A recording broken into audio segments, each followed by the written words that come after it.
Amén. Gracias, amado Dios. A nuestro Dios por tener la oportunidad de poder esta mañana continuar con el estudio bíblico que hemos estado teniendo semana tras semana. Sin antes agradecer, porque también tuvimos hoy a las 6 de la mañana, no sé si alguno estuvo, un culto de resurrección. Hermoso tiempo donde pudimos tener un tiempo para orar, para adorar a Dios, para escuchar su palabra. Y es algo hermoso poder saber que como iglesia podemos seguir sirviendo, adorando y aprendiendo a nuestro Dios cada día. Quisiera, por favor, que invitarles a que puedan abrir sus Biblias en el libro de Hechos, capítulo 6, para continuar con el estudio de la palabra del Señor. Hechos capítulo 6, versículo 8 al versículo 15, que es lo que nos corresponde en esta mañana poder desarrollar el tema del día de hoy.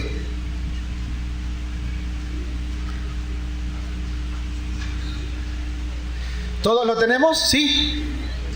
Listo. Y el que no tiene su Biblia puede leer acá, así que no se preocupe, nadie se va a perder. Voy a darle lectura entonces a la palabra del Señor, que dice así: y Esteban, lleno de gracia y de poder, hacía grandes prodigios y señales entre el pueblo. Entonces, dice la Biblia, se levantaron unos de las sinagogas llamadas de los libertos, y no solo ellos, sino también los de Cirene, los de Alejandría, de Cilicia y de Asia, disputando contra Esteban. Pero dice la Biblia que no podían resistir a la sabiduría y al espíritu con que hablaba. Entonces sobornaron a unos para que dijesen que le habían oído hablar palabras blasfemas contra Moisés y contra Dios. Y soliviantaron, es decir, motivaron al pueblo. Y no solo al pueblo, sino a los ancianos. Y no solo los ancianos, la Biblia dice, los escribas. Y arremetiendo contra él, le arrebataron y le trajeron al concilio, que es el Sanedrín. Versículo 13. Y pusieron testigos falsos que decían: este hombre no cesa de hablar palabras blasfemas contra este lugar santo y contra la ley. Pues le hemos oído decir que ese Jesús de Nazaret destruirá este lugar. Se referían a la iglesia. Y cambiará las costumbres que nos dio Moisés. Versículo 15. Entonces todos los que estaban sentados en el concilio, al fijar los ojos de él, vieron su rostro como el rostro de un ángel. Permítame unas palabras de oración para darle gracias a Dios por este tiempo que Él nos concede y que lo que podamos aprender, lo poco o lo mucho, sea guardado en nuestro corazón y eso sea lo que podamos seguir aprendiendo en nuestras vidas. Oramos, por favor. Amado Dios, muchas gracias por el día de hoy. Gracias por permitirnos venir, Señor, y poner en nuestro corazón y el deseo de poder estar aquí, solos o con familia, o acompañando a alguien. Oramos para que en los próximos minutos tu palabra, Señor, pueda llegar al corazón de cada uno de nosotros, lo que a cada uno le corresponde. Bendito Dios, pedimos que guardes y cuides a nuestras familias donde quiera que estén. En el nombre de Jesús. Amén. Muy bien, quisiéramos entonces compartir este tema que lo hemos puesto como título, un testimonio poderoso. Y es interesante que la semana pasada los que estuvimos viendo acerca de lo que Dios permitió en la iglesia naciente de Jerusalén. Pues la Biblia dice en el versículo 7, un versículo antes del que hemos leído, y si usted se fija, dice que la palabra del Señor crecía y el número de los discípulos se multiplicaba grandemente en Jerusalén. También muchos de los sacerdotes obedecían a la fe. Y hubo conflictos, sí, entre las mujeres griegas y hebreas, pero dice la Biblia que los apóstoles dieron una solución y que después eligieron a 7 personas, 7 hombres.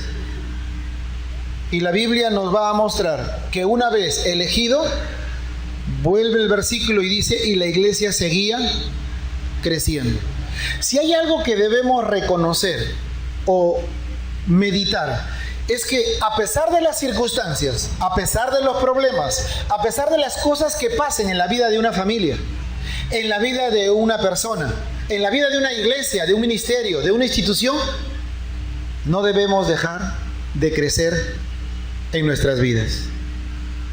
Es decir, por mayor circunstancia que se dé, por más fatídico sea la situación, usted y yo seguimos creciendo y aprendiendo. No importa la edad. Imagínese a un hombre, a una persona, a una familia, a una institución decir, ya no voy a hacer nada por este problema. No es así. Si hay algo que como seres humanos reconocemos es que debemos afrontar cada situación. No son agradables. Hay veces son difíciles. Hay veces es vergonzoso. Pero tenemos que enfrentarlas. Es un gran problema cuando alguien o personas, en vez de enfrentarlas, solo se desvían y se alejan. Somos llamados a poder enfrentar. La iglesia pasó un momento difícil, se solucionó y la Biblia dice, y seguía creciendo. Usted y yo hemos sido llamados, tenemos el ADN de nuestro Dios para seguir creciendo.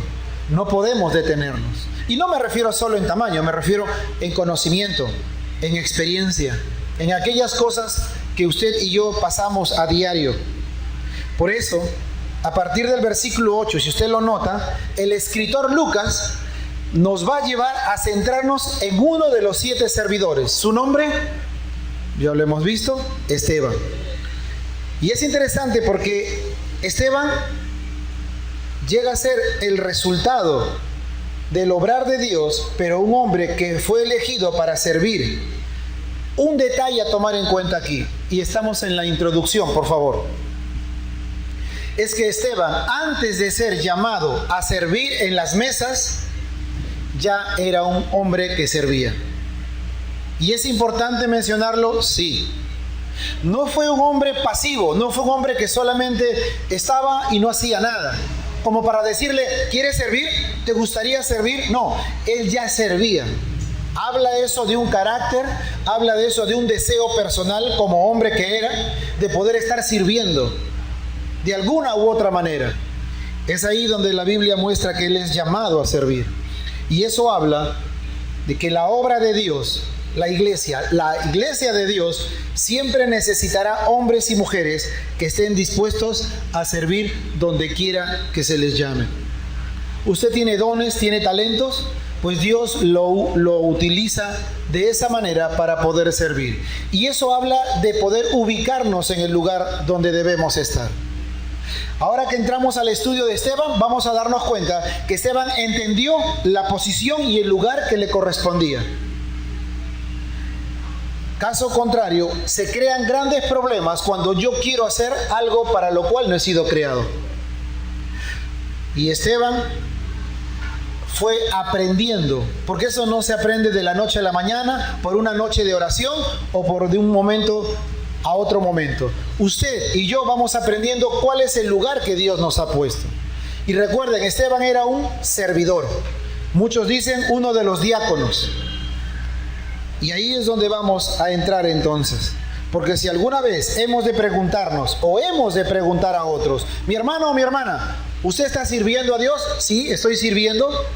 ¿Usted es de bendición donde sirve o es de confusión? Porque lo que pasa es que cuando no estamos en el lugar correcto, más es lo que traemos confusión que bendición. Y Esteban fue un hombre que vivió de acuerdo al significado de su nombre. ¿Usted sabe lo que significa Esteban? Es corona. Y a lo largo de su vida, y la Biblia menciona solamente 1 o 2 capítulos de él, él llegó a recibir esa corona de nuestro Señor, sin antes pasar primero por el valle de la humillación. Es decir, ¿tengo que humillarme para recibir una corona? Pues sí, en los términos bíblicos, el que quiera ser mayor tiene que ser, y el que quiera es servir a los demás. ¿No dijo Jesús eso a sus discípulos? Entonces veamos 3 momentos importantes en la vida de este hombre. 3 momentos importantes. Versículo 8 al versículo 10, el primero es su testimonio. Y si alguno está llenando una hojita por ahí, vamos a ir entonces mencionando. Versículo 8 a versículo 10 nos habla de algunas cualidades o características de Esteban. La primera, versículo 3, Hechos 6, 3. Dice la Biblia que era un varón, un hombre de buen testimonio. ¿Qué es un varón de buen testimonio? Siguiente, por favor. Gracias. Un varón de buen testimonio. Si la Biblia nos narra y nosotros vamos entendiendo que Esteban era un servidor que siempre estaba sirviendo en las mesas, entonces su testimonio venía por lo que hacía. Por supuesto que sí. Pero déjeme enfatizar algo. Su mayor testimonio era por su carácter y por su actitud frente al servicio. Porque las personas pueden servir, pueden hacer cosas, pero lo que marca la diferencia es la actitud con que lo hace o el carácter con que lo hace. ¿Se ha puesto a pensar en eso? Hay veces uno puede hacer cosas por regañadientes, por cumplir, porque ya no le llamen la atención, por tratar de quedar bien. Pero cuando tú te fijas en una persona, hombre, mujer, joven, señorita, adolescente o un anciano, cuando hace algo con la actitud correcta, es diferente a cuando lo hace con la actitud incorrecta. ¿Es verdad o no? Si alguno tiene familia, sabe que más de una vez los hijos no es que no quieran o quieran, pero lo hacen con buena actitud y con buen deseo, ¿o no? Bueno, hay veces no lo hacen con buen deseo. Hay veces lo hacen regañando, molestándose, refunfuneando, y algunos hasta ponen su carita tipo rojo, ¿no es cierto? Tipo búfalo ahí, están amargados. Lo que la Biblia muestra es que Esteban hacía las cosas con una actitud correcta y con un carácter correcto. No significa que no se cansaba, no significa que había momentos difíciles que atender, porque él servía las mesas. Pero lo que dice es que tenía una actitud correcta. Por eso era de buen testimonio. Lo importante del buen testimonio no es solo lo que hacemos, sino es la actitud con que lo hacemos. Pero no solamente dice eso la Biblia. Hechos 3, Hechos 6:5 y Hechos 6:10 dicen que era un varón lleno de ¿qué? Lleno del Espíritu Santo. Y vaya que hay una pregunta ahí. ¿Cómo usted se da cuenta que un hombre o una mujer está lleno del Espíritu Santo? Definitivamente, la presencia de Dios estaba con él y la presencia de Dios lo acompañaba. Eso fue justamente lo que le permitió a Esteban ser escogido como uno de los 7 diáconos o uno de los 7 servidores en la naciente iglesia de Jerusalén. Ser lleno del Espíritu Santo no habla de la posición solamente como creyente, porque la Biblia dice que Él nos ha sellado con su Espíritu Santo. Lo que la Biblia dice es que una característica de los siervos es que buscan constantemente la presencia del Espíritu Santo en sus vidas. Y eso es algo hermoso, porque habla de comunión. No habla, escúchelo bien, no habla del ejercicio o de la función, habla de la comunión. Yo puedo estar activo las 24 horas y no tener comunión con Dios.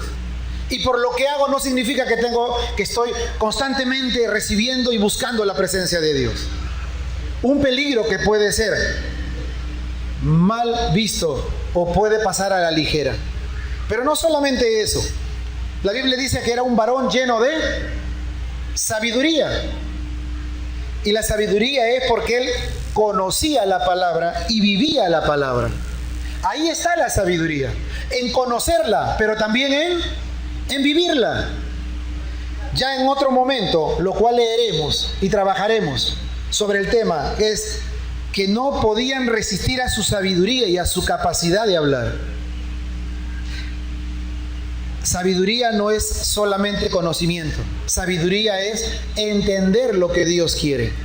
Un hombre o una mujer sabio no es por el conocimiento que tiene, sino por la sabiduría en cómo habla y se expresa. Pero en cuarto lugar, dice de su testimonio que era un varón lleno de fe. Mis hermanos, un hombre de fe. La Biblia dice que hacía grandes prodigios y señales entre el pueblo. un hombre que se entregó en las manos del Señor. Eso nos muestra que no era solo conocimiento una vez más, sino de acción. ¿Cuántos conocemos de Dios? ¿Cuántos sabemos acerca de Semana Santa y su significado? Pero Él lo mostraba también con sus acciones. Porque para hacer cosas uno tiene que tener fe. Uno no va intentando a ver si me sale, si no me sale, no me salió.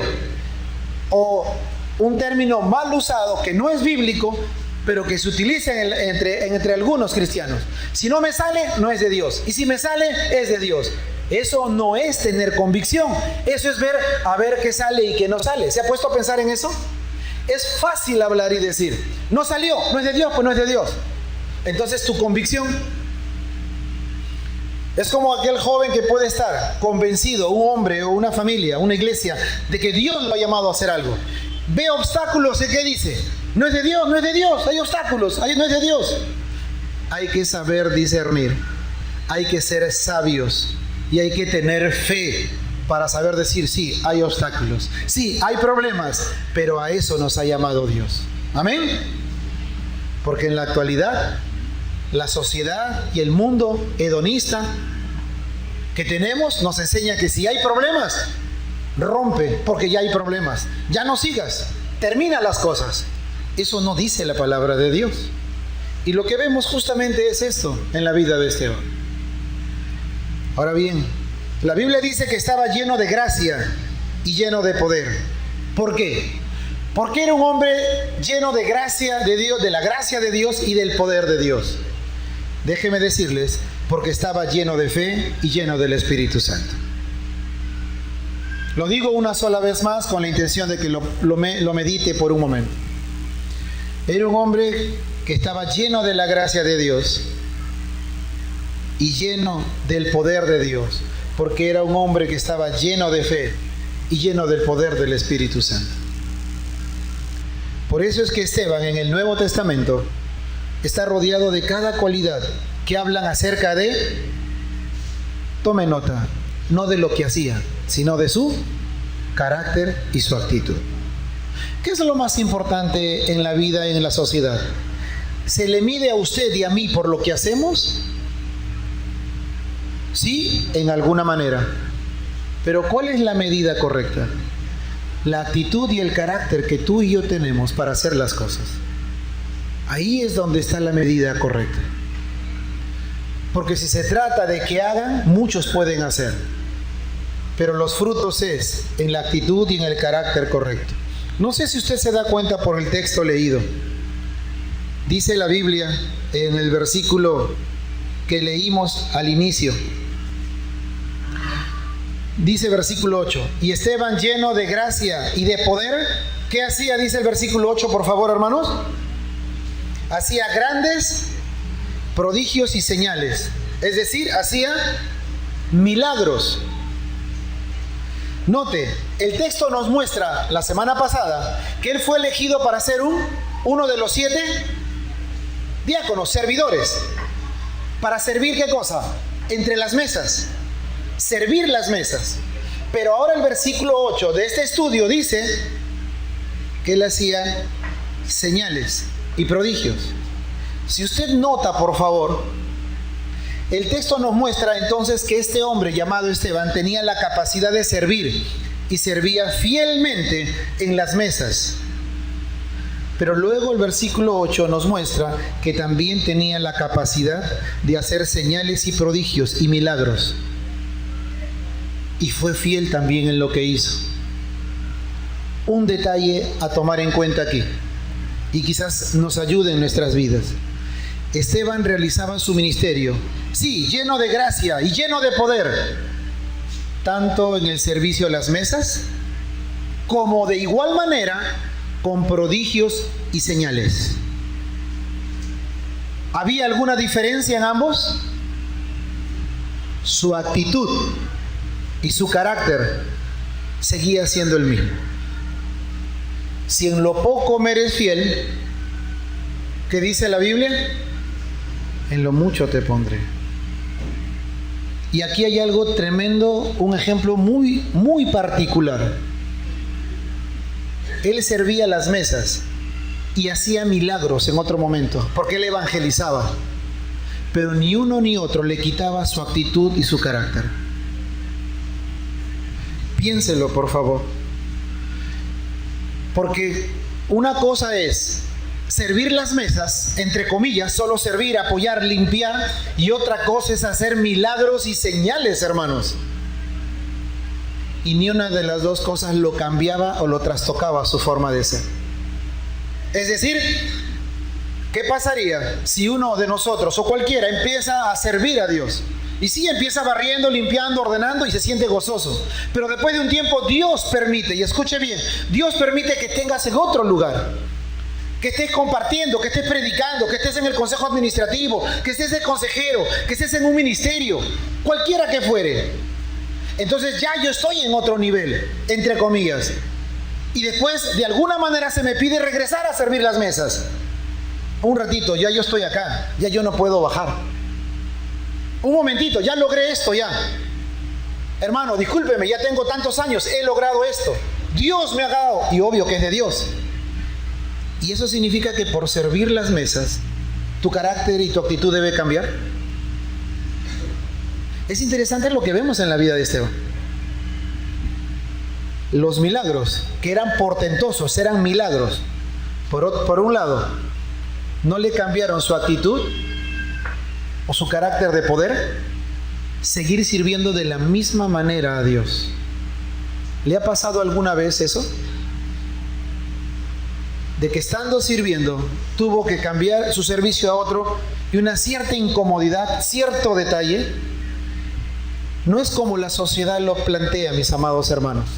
No es que estaba aquí, ahora estoy aquí y no puedo retroceder. No se trata de altura, se trata de servicio. No sé si lo entiende. Usted y yo podemos ser profesionales, gloria a Dios por eso, y qué bueno. Usted y yo podemos haber logrado cosas como familia, amén. Y eso es un lindo testimonio. Pero el mayor testimonio está en tu carácter y en tu actitud. Ahí está la grandeza de un hombre y de una mujer de Dios. Porque usted puede mostrar un montón de cosas logradas, pero lo que siempre vamos a mostrar es nuestro carácter y nuestra actitud. Y eso es lo importante, que no perdamos eso. Ahora bien, una nota importante. Sí, Esteban hacía los prodigios y señales que eran milagros, y lo hacía teniendo un propósito, un servicio con propósito. ¿Cuál era su propósito? Permítame decirles, el propósito de las señales y los prodigios que Esteban tenía, y aclaro, parecidas o iguales a los apóstoles, tenían el propósito de dar y de guiar a los testigos que observaban y veían a la conclusión de que ese Jesús de Nazaret era el Cristo resucitado, el tan esperado y deseado Mesías por Israel, quien sin embargo fue rechazado por la nación de Israel, al punto que fue colgado en una cruz, pero una vez sepultado resucitó al tercer día de los muertos, y tiempo más tarde fue ascendido a la gloria de Dios Padre, donde hasta el día de hoy sigue ofreciendo la salvación para todo aquel que en Él cree. Entonces, Esteban, ¿por qué hacía esas señales y milagros? ¿Cuál era el propósito de Esteban? No era otra sino mostrar a Jesucristo como el Señor y Salvador de los mismos judíos. ¿Nota el propósito? Un servicio con propósito. Es interesante que Esteban no se dedicó entonces únicamente a servir a las mesas, sino que él también se dedicó a un ferviente deseo de evangelizar a las personas, a testificar de Cristo. Este poderoso ministerio de Esteban despertó, evidentemente, por lo que vemos en la Biblia, despertó el rechazo de sus enemigos. Y no es extraño entonces que estos enemigos buscaran alguna forma de acallarlo o terminarlo. ¿Por qué? Por lo que leímos versículo anterior, porque la iglesia seguía creciendo. ¿Es posible que haya creyentes que estén incómodos porque su iglesia crezca? ¿Usted cree eso? Yo no lo creo. Me incomoda que la iglesia crezca, me incomoda que los ministerios crezcan. ¿Es posible eso? La Biblia muestra que la iglesia seguía creciendo. Entonces, ¿qué sucedió? Veamos en el versículo 9. Se ponen de manifiesto los enemigos de la cruz. Y dice, entonces se levantaron unos de la sinagoga llamada los libertos. Y a ellos se agregaron otros de las otras sinagogas, que eran los de Cirene, los de Alejandría, los de Cilicia, los de Asia. ¿Con qué propósito? Versículo 9 al final. ¿Cuál era el propósito de juntarse? Todos estos entendidos en la palabra, estudiosos. ¿Cuál era el propósito? ¿Qué dice la Biblia, por favor?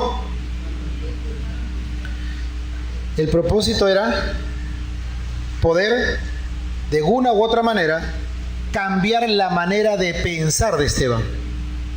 Mis hermanos, la Biblia no dice, y permítame dar el ejemplo, no dice que fueron con espada, con arco, con palo, para golpearlo, para pegarle o con puño. No. Note por favor lo que está mostrando aquí el texto. Fueron gente intelectual, eran de las sinagogas, eran judíos, eran personas preparadas. No eran del vulgo, como dicen algunos, del pueblo. Eran personas inteligentes, porque ellos enseñaban a gente. Se juntaron todos los de esas sinagogas, ¿con el objetivo de qué? De hacerle ver a este hombre llamado Esteban que estaba totalmente equivocado en su manera de pensar y de hablar, que lo que él hablaba no era correcto. Note algo importante, le pido. El verbo disputar no significa pelear. En el griego es debatir. Ellos fueron a debatir y a que poder presentar su razonamiento frente a las palabras de Esteban y finalmente hacerle ver, pasar en ridículo y mostrarle que todo lo que está pensando y creyendo es pura fantasía, es falacia y que son tonterías. ¿Nota este tipo de problema? Gente intelectual con el deseo de bajar la intelectualidad o el conocimiento que Esteban tenía. Era una discusión de conceptos, de ideas, de razonamiento. Ese era el propósito. No fueron a pelear, a agarrarlo. No fueron a eso. Y la Biblia nos muestra que de todas estas sinagogas fueron estos hombres. Sin embargo, quisiera hacer una aclaración aquí que quizás ayude en la historia bíblica.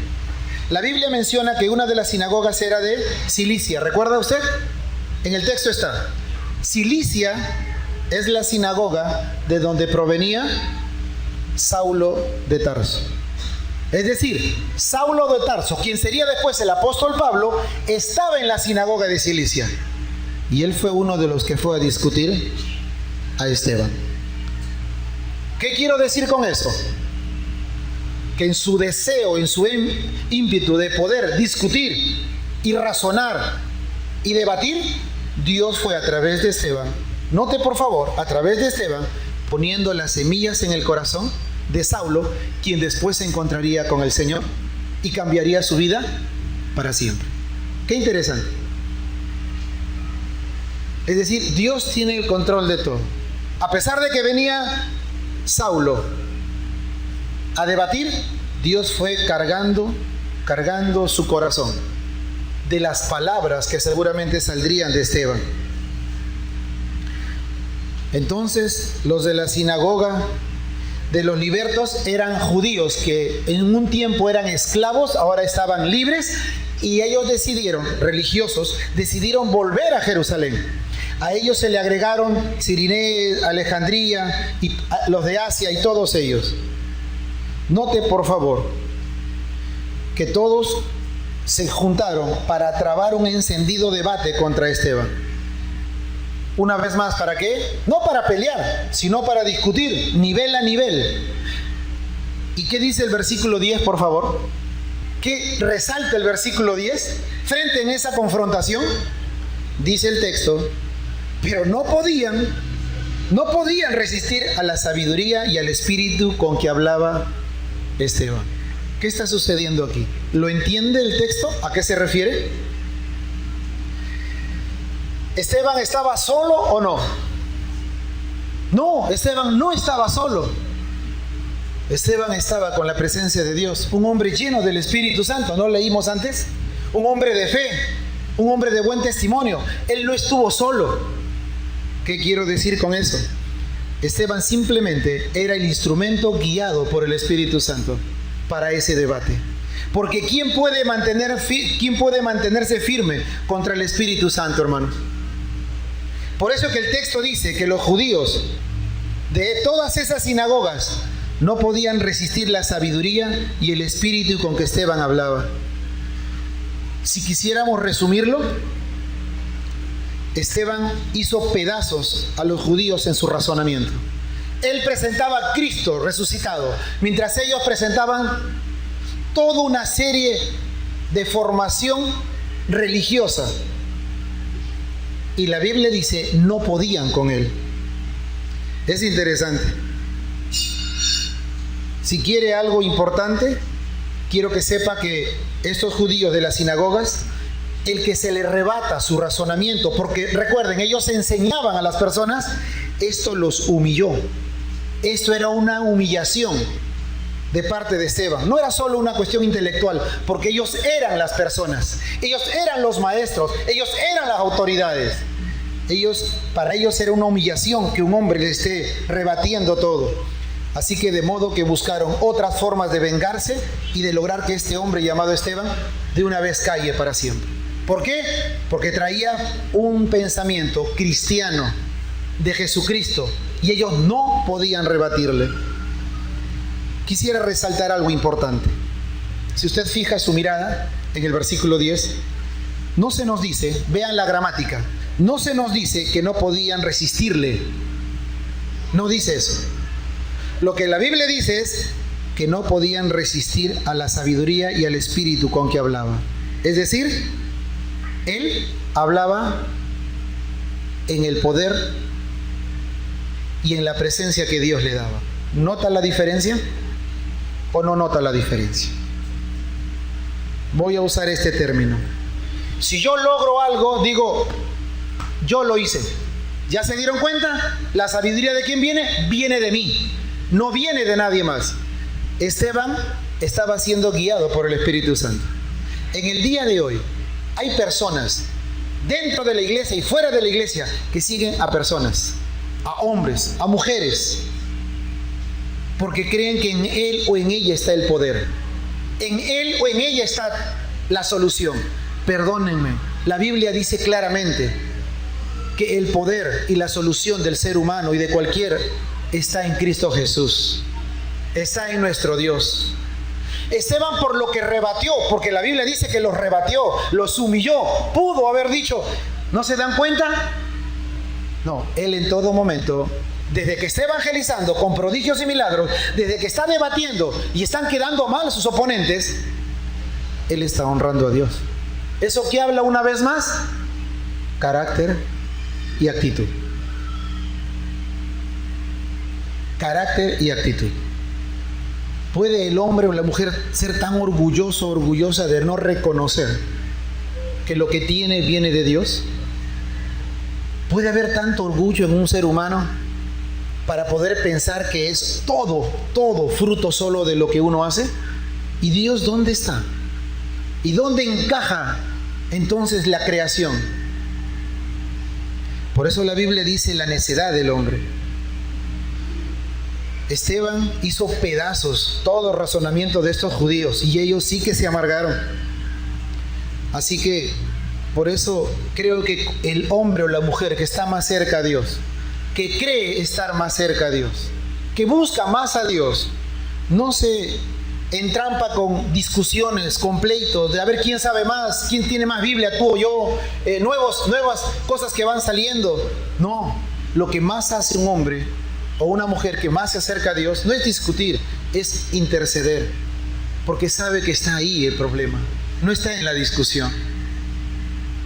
Así que pasamos al segundo lugar. ¿Qué pasó entonces? Versículo 11 al versículo 14. Viene segundo la acusación. Permítame leerles dos versículos, 11 y 12. Entonces sobornaron a unos para que dijesen que le habían oído hablar a Esteban, obviamente, palabras blasfemas contra Moisés, contra Dios, y soliviantaron, es decir, motivaron al pueblo. Y note, la Biblia lo que dice, no solo al pueblo, sino a los ancianos, y no solo a los ancianos, sino también a los escribas, a los que sabían. ¿Para qué? Para que estén y odien y tengan una actitud, otra vez el carácter, una actitud de hostigamiento y hostil frente a ese joven, a ese hombre llamado Esteban, por lo que hablaba. ¿Qué es lo que están buscando? Acabar con él. Y ya que no pueden rebatirle, ahora buscan personas, ¿para qué? Y viene algo importante, el soborno. ¿Qué es el soborno? Hay muchos conceptos, pero el más entendido es corromper a alguien con dinero o con regalos. ¿Con qué propósito? De conseguir algo que normalmente no es sano, no es correcto y es impuro. ¿Sabía usted que el poder también da influencias? Y hay veces por influencias uno se quiebra. Por ciertos favores que usted me dé a mí, yo me siento atado a usted porque le debo favores. Y que a veces debo de hablar. Hay una serie de formas de sobornar a las personas. Y aún entre la misma familia uno se puede sobornar. Entre padres, entre esposos, con hijos, todo eso existe. Ellos lo que hicieron es sobornar. Porque no podían con él. Claro, porque es un hombre lleno del Espíritu Santo, pues. Así que dice la Biblia que lo sobornaron. En el caso de los judíos, entregaron dinero para que mientan que Esteban estaba blasfemando contra Moisés y contra la misma persona de Dios. Así que lograron que el pueblo, lograron que los ancianos y que los escribas puedan realmente motivarlos y en todo caso, como ya se dijo, tener una actitud hostil frente a Esteban. ¿Por qué? Porque Esteban estaba enseñando lo que es correcto. Y acá viene una enseñanza muy importante. Siguiente, por favor. Y esto es de tener cuidado. Es muy fácil, o yo diría, es bastante fácil caer en el error, usted y yo, de dar por sentado lo que la gente dice, sin investigar más a fondo las cosas que se dicen. Y eso lo tenemos a flor de piel en nuestra sociedad y en nuestro país. Díganme ustedes. Mis hermanos, es fácil poder difamar a una persona en estos tiempos. Si toda esta congregación nos ponemos de acuerdo para difamar a uno de ustedes, lo hacemos y ese uno de ustedes, por más que sea inocente, no puede hacer nada. Porque mayoría manda, pues. Mayoría manda. ¿Es verdad o no es verdad? Yo nunca voy a olvidar, no lo olvido por eso, cuando yo hace muchos años, con mi buen deseo, con un corazón bueno, me acerqué a una de mis autoridades en la iglesia. Y estando a solas le dije, sí, quería hablarle de esto. Y me dijo, sí, ¿qué pasa? Y empecé a hablarle de otra persona. No duró ni un minuto y esa autoridad me dijo, Alex, si quieres hablarme de ese asunto, tráeme a esa persona y hablamos los tres. No te preocupes. No te preocupes, nos sentamos los tres y conversamos. Pero si me vas a hablar de alguien que no está y me está diciendo ciertos cargos o ciertas cosas, no puedo. Me abrazó y me dijo, Alex, trae a esa persona y conversamos. No te preocupes. ¿Cómo creen que me sentí yo? Por un momento pensé que si podía volverme invisible, porque me dio vergüenza. Tratando de querer ayudar, tratando de querer, entre comillas, hablar, se me dijo, si no está la persona presente, no conversemos. Tráelo y conversemos. ¿Cuántas veces en su vida o en la mía nos basta lo que una persona dijo para ya tenerle y tacharle y tener un concepto errado de una persona, de una autoridad, de lo que fuere? En nuestra sociedad eso abunda cada vez más. No me importa, lo que me importa es lo que me dijeron y por lo tanto con eso me quedo y a partir de ahí ya tacho a la persona. Es bien delicado. Porque el enemigo utiliza eso bastante. No solo afuera, utiliza mucho en la iglesia. Para poder dividir. Te cuento, te comparto, para que ores. O qué sé yo. Y lo que se está haciendo es dañar, sin haber llegado a investigar a fondo la situación. De eso hay bastante. Esteban no está entrando en eso. Qué interesante. Qué interesante. Ahora bien, ese es el error que cometió el pueblo. Ese es el error que cometió los ancianos. Ese es el error que los escribas. Note por favor el proceso con Esteban. Como resultado, ¿qué dice la Biblia? La turba arremetió contra Esteban, lo arrebataron, lo jalaron y lo trajeron frente al concilio, es decir, al Sanedrín. ¿Delante de quién? De otras autoridades. Y quiero mencionar, eran 71 personas los que estaban sentados ahí, aparte de los que venían. No era una situación de algunos cuantos. Veamos qué sucedió entonces cuando Esteban fue llevado contra su voluntad al Sanedrín. ¿Qué dice versículo 13 y 14, por favor? Y vamos avanzando. Y pusieron, por segunda vez, no era la primera ya, por segunda vez, y pusieron testigos falsos que decían: este hombre no cesa de hablar palabras blasfemas contra este lugar santo y contra la ley, pues le hemos oído decir que este Jesús de Nazaret destruirá este lugar, se refiere al templo, y que cambiará las costumbres que nos dio Moisés. Mis hermanos, quiero que sepan una cosa. En el libro de Hechos de los Apóstoles, esta sería la tercera vez que se llama a un creyente en Cristo a defender y es traído bajo las autoridades político-religiosas una vez más en el Sanedrín para que pueda cambiar su opinión, para que le puedan decir que estaba equivocado. Pero yo quisiera comentarles algo que nace del estudio personal. Si usted se da cuenta, y espero que me siga con la idea, lo trajeron a este creyente para mostrarle que estaba equivocado. ¿Saben lo que yo creo y pienso? Era la tercera vez. Iba a haber una cuarta más. Era la tercera vez que un creyente se defendía de la verdad. Lo que yo pienso y creo es que era la oportunidad para que el Sanedrín se dé cuenta de que estaban equivocados. No era la oportunidad para Esteban, porque Esteban decía la verdad. Era la oportunidad para las autoridades, porque Dios, que permite todo y es soberano, la había puesto a este hombre para que ellos se den cuenta que estaban equivocados y estaban enseñando mal, y que podían reconocer a Jesucristo como su Señor y Salvador, el único que puede salvar. No era una oportunidad para él, para Esteban, era la oportunidad para el Sanedrín. Yo no sé si en nuestras vidas o a lo largo de nuestras vidas, hay veces Dios, de alguna manera, un mensaje, una prédica, un consejo, una alabanza, lo que fuere, siempre está tocando nuestro corazón en algo que no está bien. Y nosotros creemos que estamos bien. ¿No será que Dios quiere mostrar que ya basta, que te des cuenta, me dé cuenta de que no debemos seguir en ese camino? No era la oportunidad para Esteban. Yo lo cambio. Era la oportunidad para los religiosos, para que se den cuenta que estaban equivocados, que no era la religiosidad, no es la religión la que salva, que no son los conceptos, que no son la fortaleza del hombre o de la mujer, que simplemente es la fe, que es el creer. Dios nos permite ser sensibles, hermanos. Dios, mi amigo o amiga, Dios nos permite ser sensibles para darnos cuenta, hay veces, que Dios está hablando. Y no como en el caso de estos religiosos, darle la oportunidad a un hombre de Dios. No, Dios había mandado por tercera vez y habría una cuarta. Y como hemos leído en la Biblia, ellos nunca lo vieron así. Ellos siguieron duros. Jesús ya había resucitado y seguían duros. Qué tremendo, ¿verdad? Frente a una verdad, seguir dura. Frente a una realidad, seguir con una posición. Pero eso fue lo que pasó.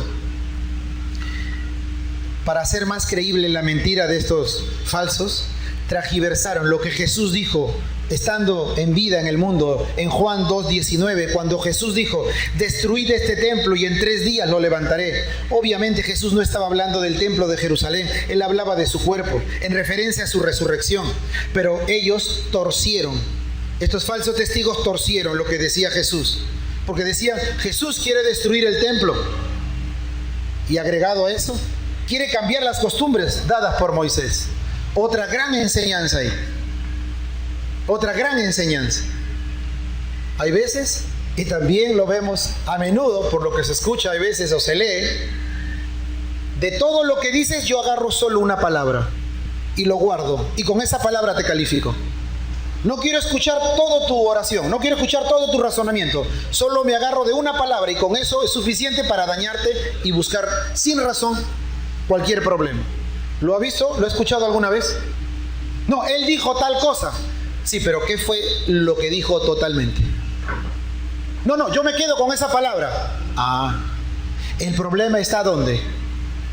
¿Qué hicieron los falsos testigos? Los que fueron sobornados. Solo usaron una palabra. A veces hay la costumbre de quedarnos con una palabra o dos palabras y no queremos entender todo el proceso. No queremos entender todo lo que se está hablando. Y eso es delicado porque daña nuestro corazón. Finalmente, entonces, siguiente, por favor. ¿Cuáles fueron las causas contra Esteban? Permítame darle lectura. Las causas contra Esteban. Esteban estaba hablando palabras blasfemas contra Moisés y contra Dios. Por favor, note. En segundo lugar, hablaban palabras blasfemas contra el lugar santo, la iglesia de Dios y la ley que Moisés había dado. En tercer lugar, Esteban dice que Jesús va a destruir el templo. Cuarto, Jesús va a cambiar las costumbres dadas por Moisés. Yo le hago una pregunta a la lectura bíblica y al estudio que estamos teniendo. ¿Eso fue lo que Esteban predicaba? ¿Eso fue lo que Esteban compartía? ¿Eso fue lo que Esteban enseñaba? En ningún momento veo en la Biblia esas acusaciones que él estaba haciendo. Esteban no estaba haciendo nada de eso. Esteban estaba predicando la palabra. Estaba hablando de Jesús resucitado. Esteban estaba diciendo la verdad. Nunca usó eso, nunca blasfemó contra Dios. Nunca blasfemó contra Moisés, contra la iglesia. ¿Nota? ¿Se da cuenta que es fácil crear mentiras y usar a la gente? ¿En qué momento Esteban dijo alguna de esas cosas? Hermanos, Esteban nunca dijo eso. Usted lee la Biblia de al revés y al derecho, nunca profirió esas palabras, esas blasfemias. Pero de eso lo acusaron. Quisiera terminar este tiempo, este estudio, haciendo ver algo muy importante. Versículo 15. Por favor, escuche un momento. Por un momento escuche. Ya terminamos. Quisiera que por un momento se imagine, hagamos el esfuerzo de imaginarnos.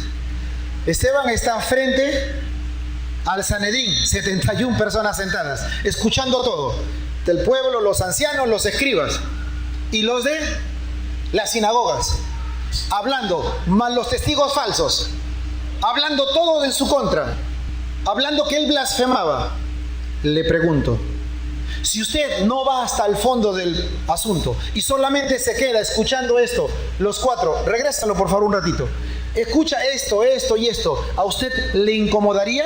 ¿Le enardecería? ¿Se llenaría de ira o no? Yo creo que lo natural es que sí, porque está yendo en contra de nuestro Dios. No de mi padre o de mi madre, está yendo en contra de lo que creo. El Sanedrín, al escuchar estas mentiras, porque las escuchó, ¿cómo se habrán sentido? Ahora, no fue inmediato, por favor. No pensemos que fue rápido. Se fue hablando cada detalle. Fueron los testigos presentándose y Esteban escuchando. Y cada cosa se decía. Tiempo suficiente para poder determinar. Tiempo suficiente para poder razonar. Para poder interactuar. Tiempo suficiente para que el Sanedrín medite y piense en todo lo que se está diciendo. Y lo que encontramos es que el testimonio de los falsos testigos, de los miembros del Sanedrín, se encendieron poco a poco en una ira, en un crujir de dientes y un odio completo hacia ese hombre que había dicho y había profanado esa forma de ser, con esas palabras. Entonces ahí, en medio de esa ola de odio, de discusión, de hablar en contra de una persona, por favor, piense por un momento por Esteban. En medio de toda esa situación sucedió algo maravilloso y ahora sí me gustaría leer con ustedes ese último versículo. Sucede algo que es anormal, porque no es normal. La Biblia dice, entonces todos los que estaban sentados en el concilio, al fijar los ojos en él, dice la Biblia, vieron su rostro como el rostro de ¿qué? Miren, hermanos, yo les voy a ser sincero, yo nunca he visto un ángel. Pero la referencia que habla de ángel está hablando de ¿qué? Es algo maravilloso. Porque quiero que sepan que Esteban conocía y sabía las leyes de Dios. Esteban sabía que si el Sanedrín daba por veredicto, como veredicto, el testimonio de los falsos testigos, Esteban sabía, conocía la ley, que él iba a ser condenado a muerte a través del apedreamiento. ¿Me está captando o no? Está siendo juzgado de algo que no dijo. Hay testigos que están yendo en su contra y no puede. ¿En qué sentido no puede? Porque él dice la verdad y se mantiene en la verdad. Él no cambia la verdad. Y la Biblia dice que todos, al fijar su mirada en este hombre, por todas las atrocidades que decía, vieron en él un rostro como de ángel. Es decir, en otras palabras, la Biblia o el texto decía, la ley decía, Lucas 24:16, lo leo textualmente: y el que blasfemara el nombre de Jehová ha de ser muerto. Toda la congregación lo apedreará, así el extranjero o el natural. Si blasfemara el nombre, que muera. Esteban sabía eso, claro que lo sabía. Pero note algo, pero esto, y lo digo despacio, pero esto no perturbó la paz y el gozo que él sentía como un hijo de Dios. Por eso es su semblante. Eso no le produjo falta de paz. Eso no le produjo falta de gozo. ¿Saben por qué? Porque él decía la verdad. Eso es todo. Él decía la verdad. Y eso habla bastante. Habla bastante. Porque si a usted le estuviesen enjuiciando, o a mí, y sabemos lo que pueda venir, ¿acaso no voy a usar de todos los medios habidos y por haber para poder demostrar mi inocencia? La actitud y el carácter. La actitud y el carácter de un siervo de Dios. No dice que Esteban llamó a personas para que den testimonio. No dice que Esteban buscó gente para poder convencer lo otro. Lo que dice es que Esteban se le vio con un rostro como la de ángel. O sea, él tenía paz en medio de todo eso. Pero ¿cómo va a tener paz, pastor, si sabe que lo que viene después? Porque él entiende que Dios es soberano. Porque él entiende que Dios va más allá de lo que la gente hace. Y que si Dios determina, pues determinará hasta cuándo vive. Pero él no va a cambiar la verdad por solo salvarse. ¿Nota eso? Él no va a cambiar la verdad para solamente librarse de cuerpo y poder quedar al menos otros años más. Él se mantiene firme, pero su firmeza va con gozo y con paz. El texto dice que cuando los miembros del Sanedrín miraron y fijamente el rostro de Esteban, vieron como un rostro de ángel. Y hermanos, ¿saben lo que significa en una palabra? Eso significa que era inconfundible la presencia de Dios en Esteban. Era inconfundible que el Señor estaba con Esteban. A manera de conclusión, ¿qué podemos aprender al ver la vida de Esteban? Muchas cosas, diría yo, pero permítanme al menos 3. Una de las maneras en que Dios prepara a sus hijos o hijas, a sus siervos, es colocándolos en posiciones, voy a utilizar el término, insignificantes. Es decir, servir las mesas nada más. Porque conforme tu corazón de servicio va creciendo, Dios va colocándote en otras cosas. En segundo lugar, el deseo de servir a Cristo en la vida de cualquier hombre o mujer, siempre se traduce en la realidad de servir a otros. Si tú deseas servir a Dios, tienes que servir a las personas. Y Jesús lo mostró y lo enseñó a sus discípulos. Y en tercer lugar, para que quede claro, Esteban y aprendió a ser un buen administrador y un buen mensajero del Evangelio del Señor. Antes de ser mártir. ¿Por qué? Porque se suele, y lo digo con mucho respeto, cuando la persona muere, se habla mucho de él después de... No, se le hablaba a él estando en vida, antes de ser un mártir. Esteban fue un hombre que vivió de acuerdo al significado de su nombre. ¿Recuerda cuál era? Corona. Antes de recibir la corona, Esteban tuvo que pasar por el valle de la humillación por causa de Cristo, y lo pasó bien. ¿De dónde sacó su fortaleza? Era un hombre que vivía en la presencia de Dios. un hombre lleno del Espíritu Santo, un hombre sabio, un hombre de fe. Quiera Dios que si nuestras vidas han de continuar, pues nos asemejemos a la vida de Esteban, que siempre buscó ser tocado por Dios para poder, en medio de lo que le toque vivir, ser sabio y tener el carácter y la actitud correcta. Amén. Vamos a orar, vamos a darle gracias a Dios en este tiempo. ¿Qué le parece? Cierre sus ojos. Y el deseo de cerrar sus ojos es para que no se distraiga, querido joven, señorita, amigo, amiga o hermano. Inclinar su rostro porque es una reverencia a Dios. Dios en este tiempo sigue buscando esos hombres y mujeres como Esteban, que su carácter y su actitud se mantenga firme a pesar de. Y quiera Dios que lo pueda encontrar en medio de los que estamos aquí presentes. Por eso le invito a que ore a Dios y le pida al Señor justamente eso. Señor, yo necesito volver mi corazón a ti. No significa que no te conozca, quizás tengas que decirle, porque he escuchado de ti más de una vez, pero hay veces mi corazón me hace creer y pensar que es suficiente lo que tengo, lo que hago, y no me doy cuenta que no soy sensible a ti. ¿Por qué no le oramos a Dios y le pedimos justamente eso? Señor, toca mi corazón, ten misericordia, oh Dios. No quiero pasar los días, mi vida, creyendo en lo que yo soy, en lo que tengo y en lo que creo. Hazme sensible, toca mi corazón. Padre, en el nombre de Jesús, toca la vida de cada uno de los presentes aquí y respóndeles conforme su oración.